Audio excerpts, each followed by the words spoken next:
My name is Mike Dark. And I am Richard Wagner.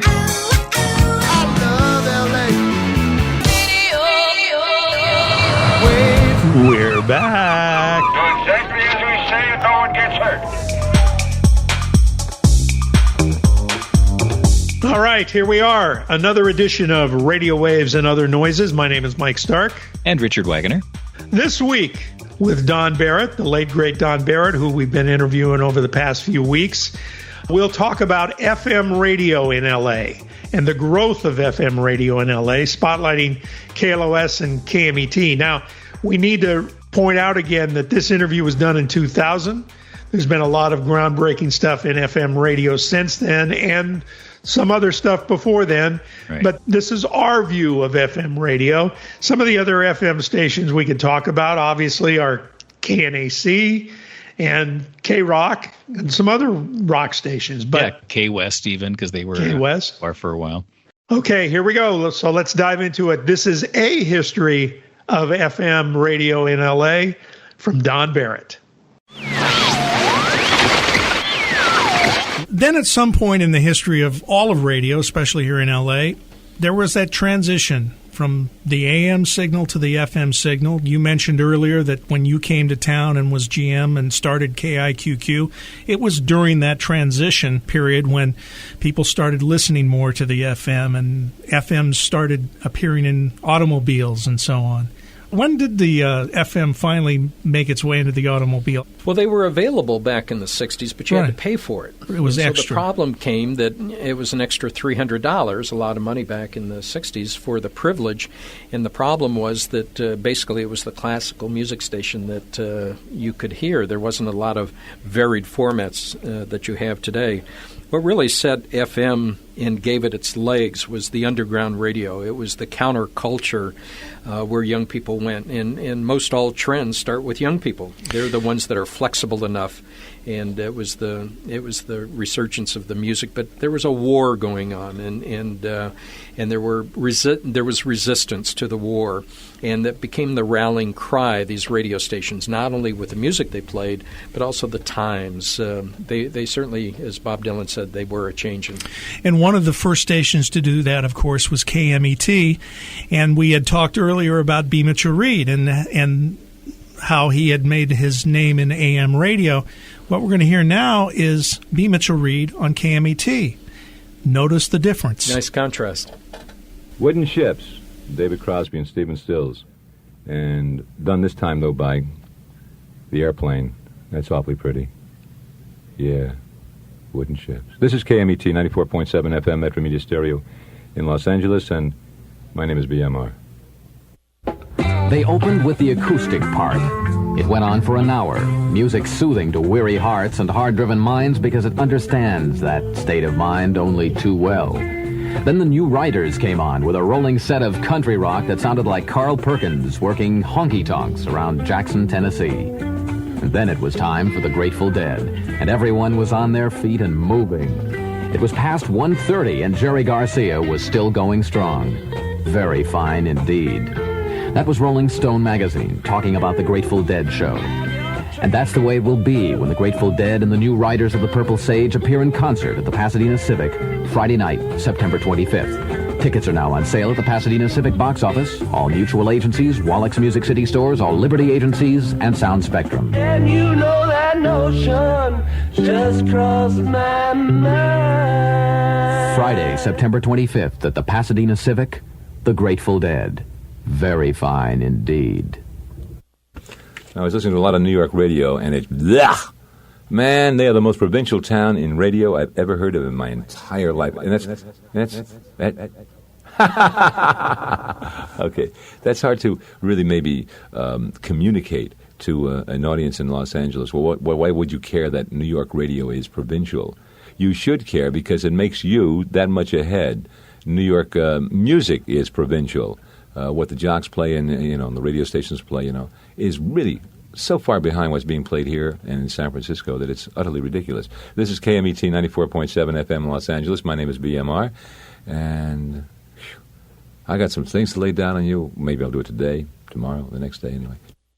So quite a difference from his approach at KFWB and WMCA for the New Yorkers. Well, you think of the boy on the couch. That's the way he used to describe himself all nights at KFWB, and jazz and Frank Sinatra to cowbells and yelling and screaming to a very laid back. And I think it shows the versatility of a performer, that how great he was. Yeah. With the growth of KMET, then other stations came into the light, and as the 70s rolled into gear, KMET and KLOS became the two arch enemies, so to speak, much like KRLA and KHJ had done in the 60s, right? Real competitors. The Mighty Met probably had a freer spirit than KLOS. KLOS was more buttoned down.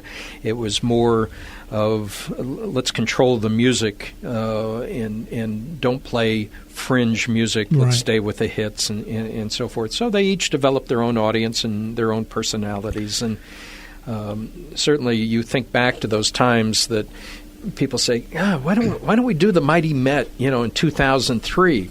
Well, I mean, you don't have Kent State, you don't Right. have the Vietnam War, you don't have those elements, you don't have let's go to the free clinic, and find out if we have some disease because of all of this free Right. love. Times have just changed, and it's important to remember that it was at a particular time in history, and it should remain there. Right, and KLOS, as you mentioned, was under the auspices of ABC Radio, so consequently that caused a lot more of the button-down mentality and button-down attitude that you're talking about, whereas KMET was Metro Media, but they were not as big a company as ABC. The studios where KMET broadcast from in Hollywood also broadcast KLAC.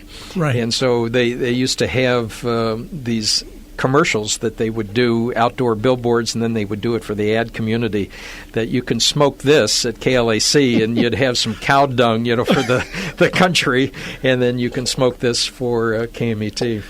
I want to play a cut now from Jim Ladd at KMET. You interviewed Jim Ladd not too long ago, and Jim Ladd is a regular contributor to the website. Thoughts on Jim Ladd? Jim Ladd is one of those individuals who knew where he was going from the very beginning.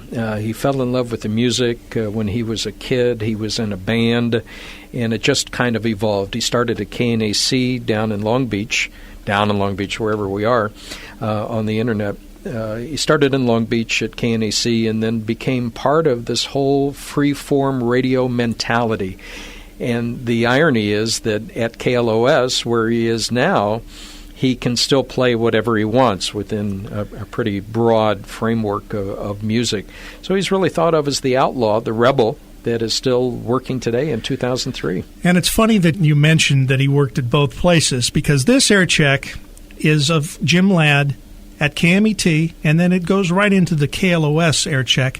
But you'll find that it's kind of humorous, and I hope if Jim's listening, he takes it in the best spirit of things. So this is Jim Ladd from KMET.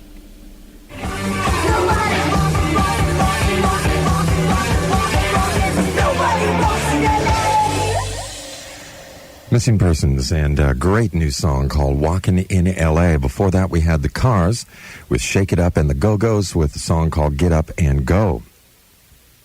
My name is Jim Ladd, and this is KMET Los Angeles, and I told you we were going to discuss something that has just come up.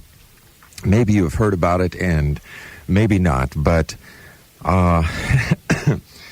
something has happened here. Someone has stolen something from KMET. Someone has taken something or is trying to take something from KMET, and it is very, very disturbing. And I'd like to first, before I tell you what that is, tell you that during the interview program, I took a call on the request line before I have ever mentioned this, and someone was complaining about the fact that someone was stealing something from KMET. And so the word is already on the street.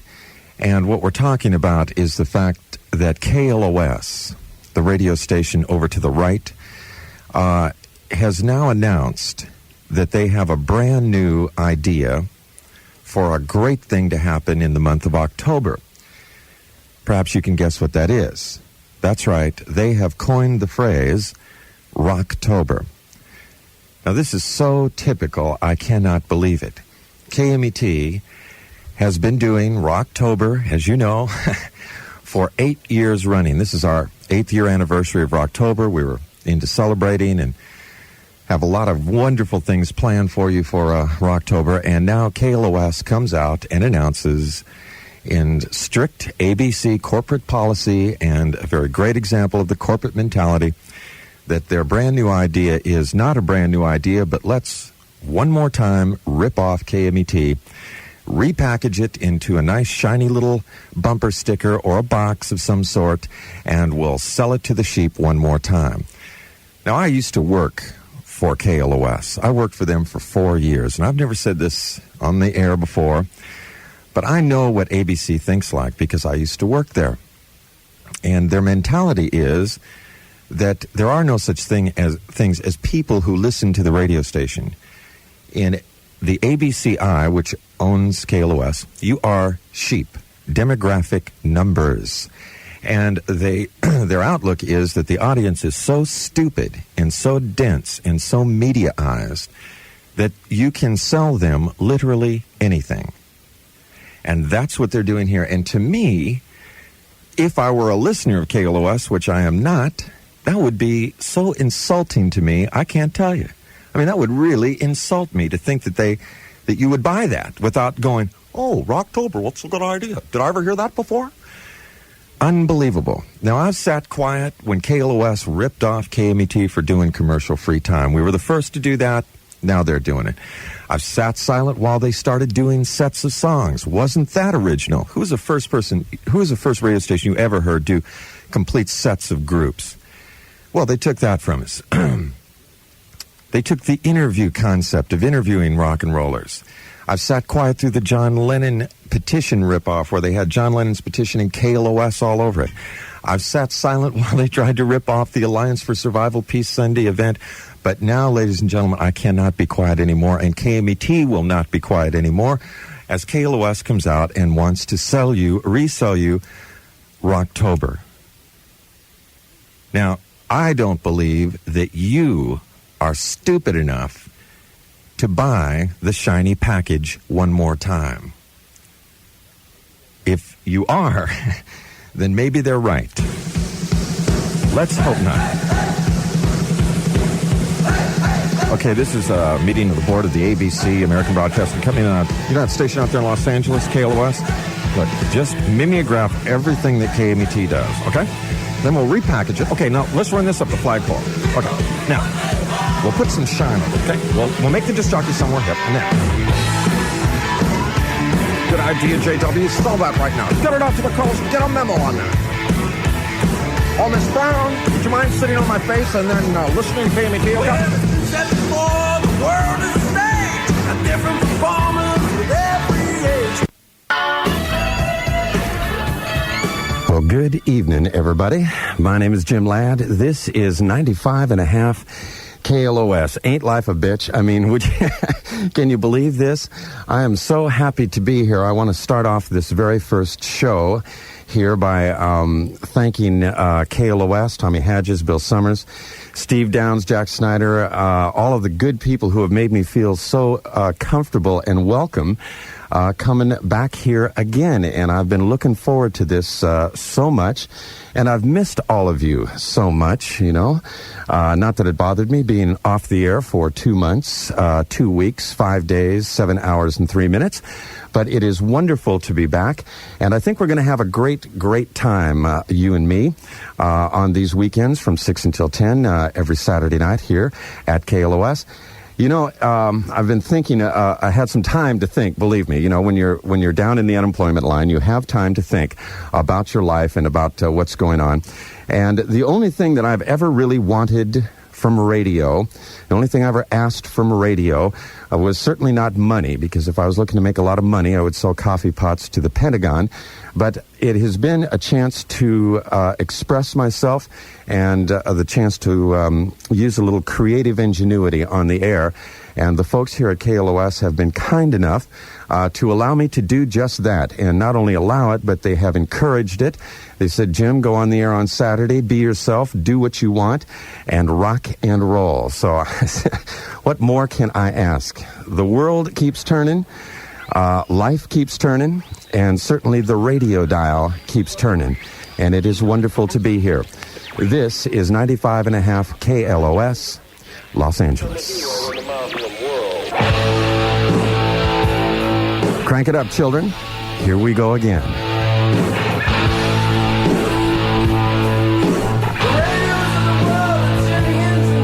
Now, maybe it was a little unfair to play those two air checks together, but... Well, certainly an example of not burning bridges and never saying never and all of those cliches. What a wonderful back-to-back air check. That was great, Mike. But that also illustrates the competition that went on between KLOS and KMET during those many, many years that they were battling it out head-to-head. Well, you had the top 40 battles in the 60s and the underground or AOR battles in the 70s and early 80s, and you don't have that today. No, you don't. I'm going to play another KMET cut. This is near the end of the time when I believe Mike Harrison was the program director. He also hosted a talk show called Harrison's Mike. He's gone on to publish a talk radio magazine, correct? Well, he writes and publishes the Bible for talk radio world called Talkers. He's out of New England. This is a clip that also features another one of the KMET regulars, Pat Paraquat Kelly, who is a regular contributor to your column and just a great guy. And much like Jim Ladd, a big influence on my radio career and all of that. So let's listen to this. This is from Harrison's Mike, and there's another L.A. radio personality on this who you'll recognize when we play the cut. Here we go. Don't point your scrawny finger at me.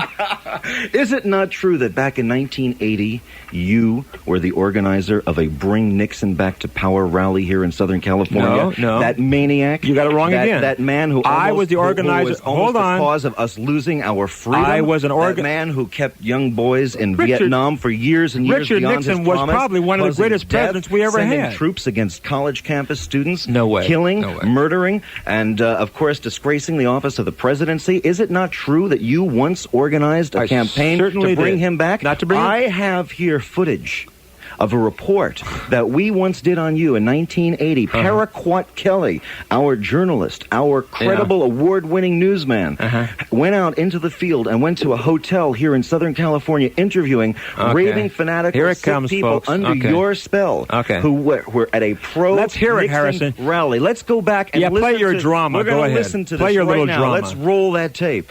Last night at the Hollywood Roosevelt Hotel, the former Nixon supporters rekindled fond memories of their leader, who left the highest office in the land under, let's say, not so pleasant conditions. We're going to speak with some of these folks. Wonderful. I liked it. Really enjoyed it. All right. What about you? Oh, lovely. Good. Do you think he'll be back or what? Well, sure he will. Sure. We're good Republicans. Let's talk to some more folks. What about you? Wonderful, wonderful. I hope we have a lot more of it. You think we will? Oh, yeah. Where are you folks from? Huntington Beach. Huntington Beach. It costs $5 to get in. And did you all contribute a little bit to the... We did. All right. Stand up for America, right? You better believe it. All right. What about you, man? Oh, I'm for him 100%. I never been supporting for him, and all the time he run. Ah, thanks. What about you, sir? We believe in Nixon and America. You do you? What about your lovely wife? Same here. All right. Where are you from? America. Encino. Encino? Oh, that's great. Okay. Thanks a lot. Wally George is the gentleman who put this whole thing together. And, geez, a lot of happy folks here tonight. Yeah, I'll tell you, we had a fantastic turnout. We had over 600 people, and we turned away another 400, so we were very successful. About 1,000 you figured in altogether, huh? At least 1,000 people, and, that just goes to show that you can't believe the news media when they tell you that nobody likes Richard Nixon. Mm-hmm. We're going to prove as we take these crusades around the country that the majority of Americans love Richard Nixon and would like to see him back in office again. Right. But now that was Mr. Wally George, who's in charge, and there's a lot of Nixon supporters. What do you say? I reiterate. And we've got a lot of reiterations. So anyway, happy days are here again. There was about 1,000 people here, and I'll tell you, it was quite a night for Richard Nixon supporters, huh? That's right. At the Hollywood Roosevelt Hotel for KMET, this is Patrick Kelly. All right, thank you, Mike Harrison. You're really making a fool out of Wally George tonight. Well, Wally, what do you think of it here at KMET? I'm one of the KMET disc jockeys. I'm one of those people that you say is satanic just because I play the evilest, vilest, dirtiest, slimiest music ever committed to vinyl. Come here, Wally.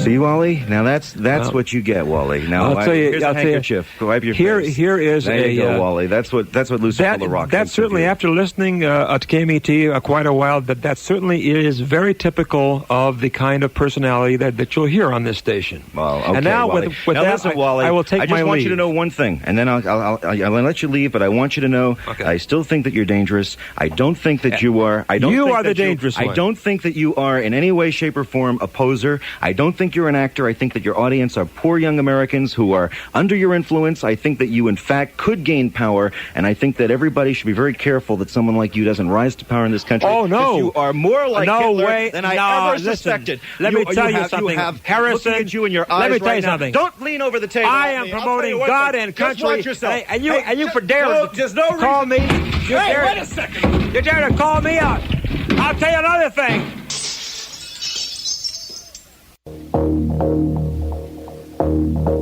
One hour.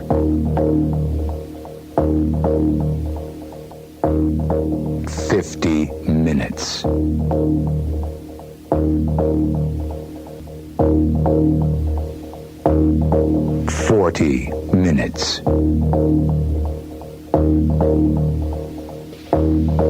20 minutes.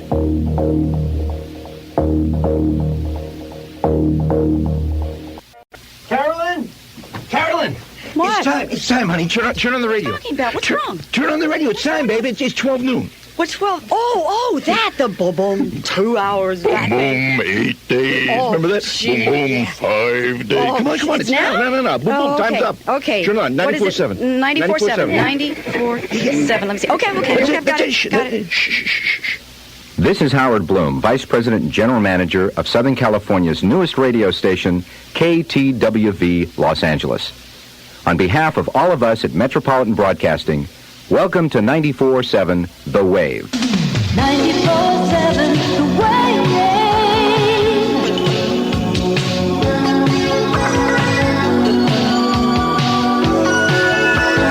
94.7 The Wave.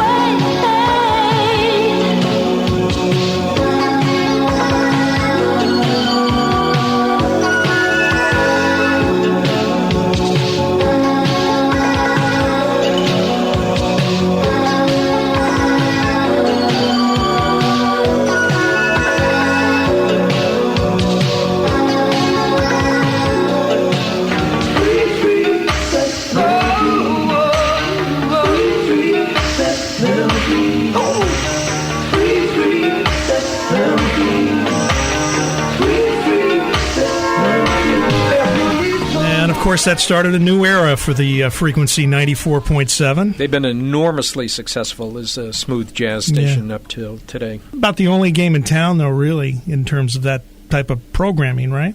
Well, they have KLON with all jazz, but certainly the smooth jazz they've owned by themselves. And a lot of people thought that jazz wouldn't be in the mainstream, but the combination of the smooth jazz, the new age music, the things that were going on in the late 80s, they've really been very successful. Of course, the clip we heard before that was of Mike Harrison and Paraquat Kelly and Wally George during Harrison's mic. As reported in Don's book, Los Angeles Radio People, the GM and the PD called the staff to a meeting and basically fired them. Up at the Sheraton Hotel in Universal City. Right. And the GM said to Pat, well, this has been a profitable 8 years for him. And Pat Kelly said something to the effect, you don't get it. We didn't do this for the money. And to me, that's a testament of what the guy was about and what much of that staff was about that was at KMET at the time. Well, you think about the fact that Paraquat Kelly, as well as the other personalities, they love the radio station. Jim Ladd told me over dinner recently when I did the major piece on him, He said we cared about what happened at the other shifts. We got up in the morning, turned on our own radio station, listened to it on the way to work, and we listened to it on the way home. And it was just that way. It was a culture, it was a community, and it was a feeling. And I thought that what Pat said at the end really kind of summed up what that radio station was all about. Yeah. Very special. There you go. FM radio in L.A. One of the things I find interesting about all this is people now, they're always talking about the sound quality difference between AM and FM. But what brought people to FM was the coolness factor and the personalities and the different approach they did to music. And it kind of all came together partly because I think, and you can talk to some of even the AM programmers of the time, so much bubblegum on AM pushed people to FM. And I think the music and the love of the music is such an important part of the history of FM. Yeah, and also what Don Barrett said in one of our early episodes about it's what happens between the music. Exactly. It's important. So I think FM really illustrated that greatly. Okay, so that'll do it for another edition of Radio Waves and Other Noises. Subscribe to the podcast on Spotify and other platforms. Like us on Facebook. And stay tuned because Richard's going to have his spin-off podcast coming soon. What's the name of the podcast going to be? SoCal Radio Waves. We will be back again next week, and we will cover talk radio next week on Radio Waves and Other Noises. Thanks for joining us. See you next week.